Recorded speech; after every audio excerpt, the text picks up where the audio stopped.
Hey guys, welcome to week 1 of the Tailored Tulips Quilt Along. I'm really excited that you're joining me for making this quilt. I think it's like a perfect fun quilt to celebrate spring. I wanted to start off before we actually start sewing, and I want to cover some basics and some information about the pattern. One of the first things I want to point out is that there is a typo in the pattern in the cutting directions for the background fabric. I will drop a screenshot in here of the correction. So if you have the pattern, just make note of the pattern. One of the measurements should be 1.5 inches, not 1/2 inch. So I apologize for that. I do have pattern testers and pattern makers, sample makers that I hire, and somehow all 3 of us missed it. So anyway, so first thing, make sure you make a note of that. What I'm going to cover today is the basics of cutting out this quilt so that as you are using your 10-inch pre-cut, you make sure that you make the most of the pre-cut. If you are making the baby size of the quilt, this won't be as important unless you are making 2 quilts. There is more than enough fabric in here to make a baby quilt. If you're going to be making the lap size quilt, we're going to use almost every square in this layer cake. So there should be very little leftovers, which is something that I always strive for when designing quilt patterns. I want you guys to make the most of the fabric that you buy. A quick chat about the background fabric for this quilt. I stitched up 2 example quilts. Both of them have background fabric from my Sparkler fabric collection. This one is the denim color and the other example is the beach color. White would also be beautiful if you like a crisp white background. I wouldn't recommend a green just because it would be hard to get the stems and the leaves to stand out from the fabric with that. But you definitely can also just use a solid fabric. You don't need to use Sparkler. I do like how it adds a little bit of texture to the background. You could use another low volume fabric as well. For my example today, I'm going to be using the Tulip Cottage Precut. Tulip Cottage is my new fabric collection with Riley Blake. Just came out a couple of months ago. You can find it in a lot of online stores. I'll be sure to link them here. For the quilt, you need a 10-inch precut. You do need to purchase the pattern because we won't talk about specific measurements in the video. You'll need background fabric, and then you're going to need some additional fabric for the stems, and maybe some of that stem fabric you'll use to cut out a few extra leaf pieces. It kind of just depends on the exact makeup of your pre-cut pack. A lot of you guys have asked if you have to use Tulip Cottage fabric, and no, feel free to use any fabric that you like, but definitely pay attention to the colors and about how many prints there are in each color of your pre-cut pack. So you know, like if you pick out a pre-cut pack that doesn't have any green pieces and you want green leaves, then you're going to need to buy a couple of fat quarters of green fabric to use for your leaves.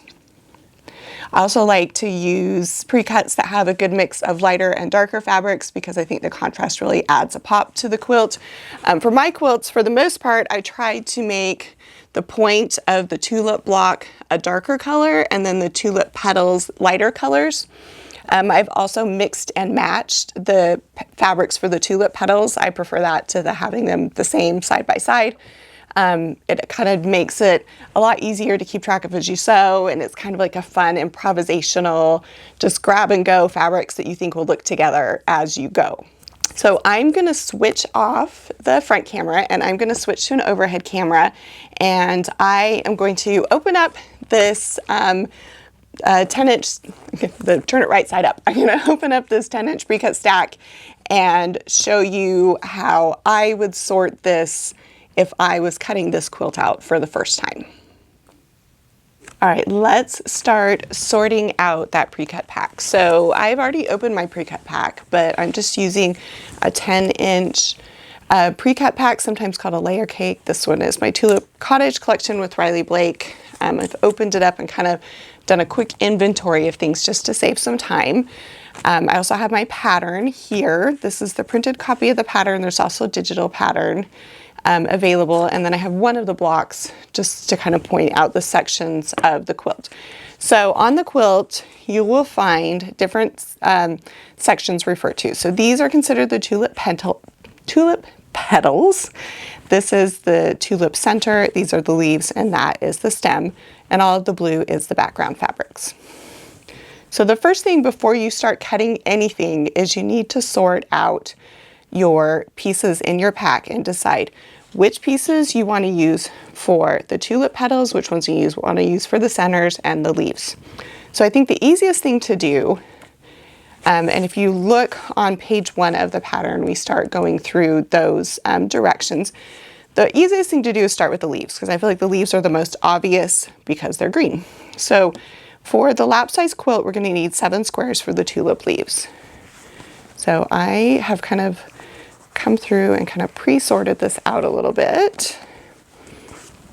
And I'm going to see how many green fabrics that I have here I can use for leaves. So I've got 1, 2, 3, 4, 5, 6, 7, 8.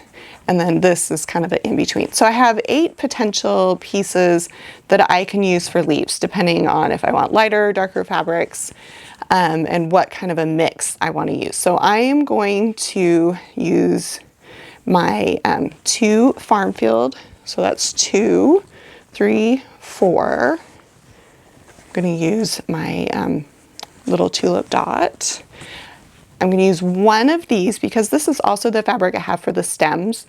So I kind of want to minimize how much of this I use. So that puts me at 5. I'm going to set this one aside as an extra in case I mess up cutting. And then my 2 green of the cows. So there are my 7 pieces that I have set aside and ready to cut into the leaves. So that was the easy part. The next part you need to decide is you also need 7 squares for the tulip centers. On my quilt, I chose to put the darker fabrics at the center of my tulips. It's just preference. You can do it any way you like. You could do smaller prints as the centers. You could do some of the larger prints. I recommend, if you're going to choose it that way, to do some of the smaller prints on the center, just because it's a smaller piece of fabric. So I'm going to go through here. Also, as I'm going through this pack, since I am using this denim color, I feel like this color, this print in particular, is too close to my background fabric, that you might not get enough contrast in the finished quilt. So I'm going to set these aside. If I need them, I can pull them out later, but it'll just kind of help me with my sorting. So I'm going to pull out 7 pieces that I would like to use for the tulip centers. So I definitely want to go with the navies. 1, 2, 3, 4. So I've got 4 there. And then I'm going to pull in my darker pinky reds.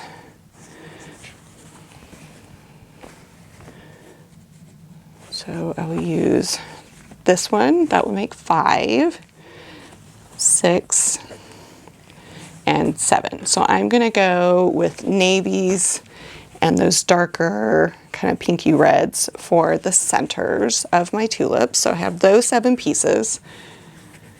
You want to make sure that you label these so you don't forget what is what. Now the petals.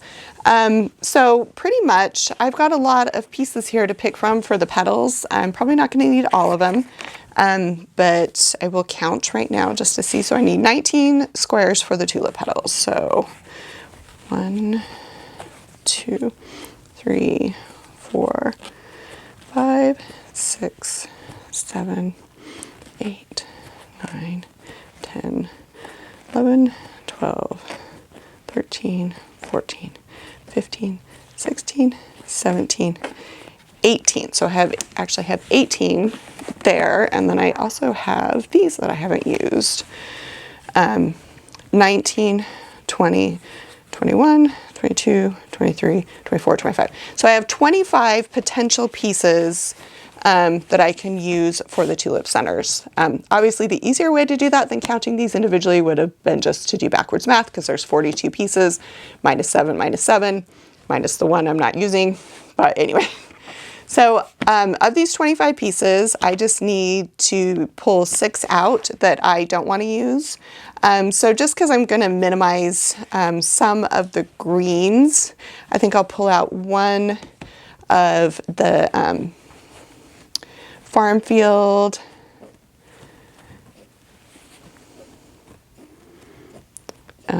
And then I like the cows. I want to keep the cows. This one I'm going to pull out just because it'll show up, but I feel like you'll get a better contrast with some other pieces than that cornflower color.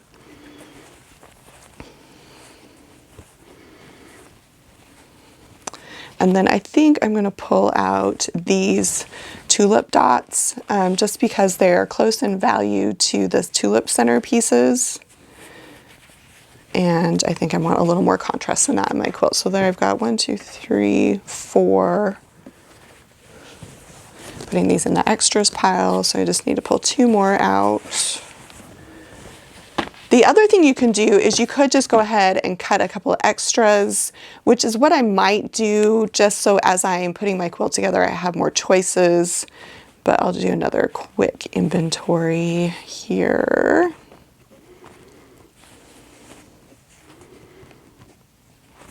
I'll pull out one of these just because it's a big piece and that's just a simple print. It's really good for a binding or a background, but I think for a tulip it would be better for something else.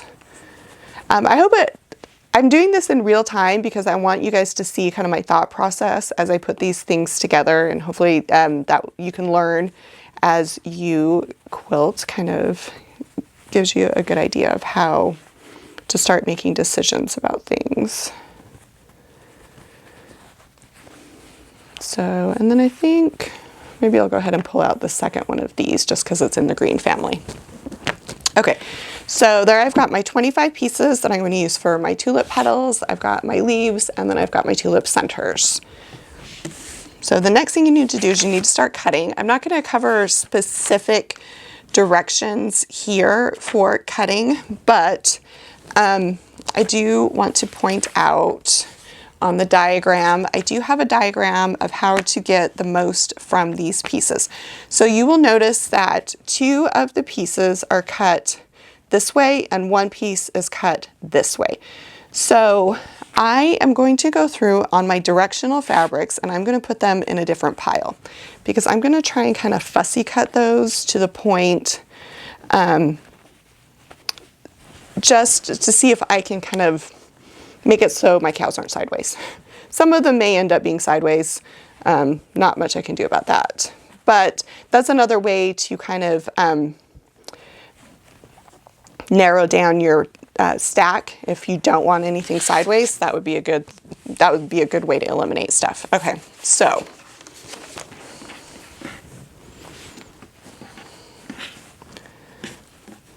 I need 3 pieces 3.5 by 6.5 out of this piece of fabric. So this, I happen to have a 3.5 inch ruler. So I can see if I cut, so you can't cut all the way to the top, but I think this lower corner would be a good one to use for my sideways because there are not any cows in it. So I am going to mark that.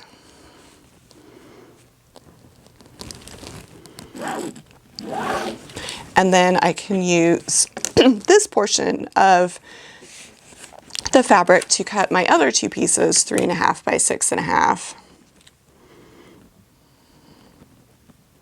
Which will put me exactly to that line. Because 3.5 and 6.5 is 10. So I've got one there. And then just because I love fussy cutting, I'm gonna come in here and choose to do this as my second piece. So I've got those there. I will cut these quickly to show you how that looks when it's done. All right, I used my marker to mark that, but I definitely am not going to cut with that mark. I'm going to cut with a ruler. So luckily this ruler is 3.5 inches, so that is the easy part here. So I'm going to cut this to 3.5. And then I need to cut it at 6.5.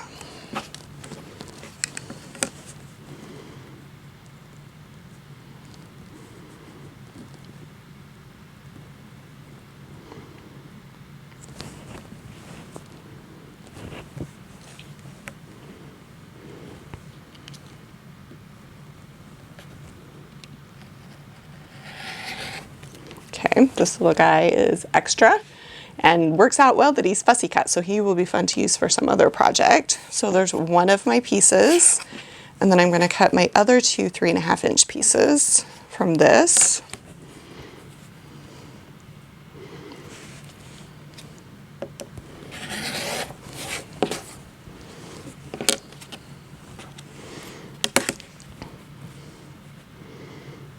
Hopefully this is straight. It's hard for me to see when I'm cutting. When I'm sitting down, I prefer to stand up while I'm cutting.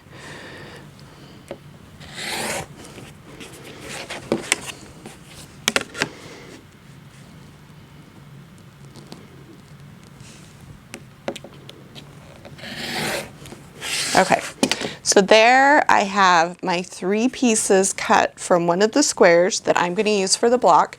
These are going to be here on the block, so that kind of gives you an idea of how that sits there. Part of it does get cut off, so you know, this little cow down here, he's going to get cut off, but at least I know the fabric is kind of going the direction that I want it to. You can kind of play around it. When we get to the piecing part, you can play around a little bit more if you want to try and fussy cut some of this a little bit more. So those are the 10-inch squares for the petals. So you're going to keep cutting those pieces until you have cut enough as noted in the pattern. I mentioned it last week, but on page 3 we do have a, it's actually page 2 of the printed pattern, page 3 of the PDF pattern. From background fabric, right here where it says 112 pieces, 1.5 by 1 by a half, this should be 1.5 by 1.5. I sent out an email to everybody that bought the pattern, and I mentioned it last week, but just take a pen and mark that here. If you're making the baby quilt, that is the same correction here. It should be 1.5 by 1.5. Okay. So the next thing you need to do is then you need to cut out your leaves. So the leaf fabric, the fabric is a square, and the piece you're cutting out is a rectangle. So if you want to pay attention to the direction of your fabric with this one, that one's pretty easy. So you will cut the width first and then the height second. And the exact measurement of the width and the height are noted on the pattern, but I think visually it helps you to see how that is laid out after it's sewn, so you know which direction to cut those leaves as noted on the pattern. Then you need to cut your background fabric, lots of squares to cut out there and rectangles. The last thing you need to cut are pieces for the stems, and the stems is extra yardage. If you bought a kit from me, it is the green X yardage. So you're just going to cut out your fabric for the stems also. So spend the week cutting out your pieces, getting everything prepped and ready. A few people asked if I starch fabrics, and I do like to starch fabrics. This would be a good one to starch because there are a lot of smaller pieces of fabric. If you do that, you're just going to spray your fabric lightly with starch and then let it dry and then press it, and it will give you a little more crispness to work with as you cut out your pieces. If you have more specific questions about cutting, I do have a video dedicated entirely to how to cut fabric out for quilting projects with a rotary cutter, or leave them in the comment section. I'm happy to answer them, and I look forward to next week where we get to start sewing our blocks together.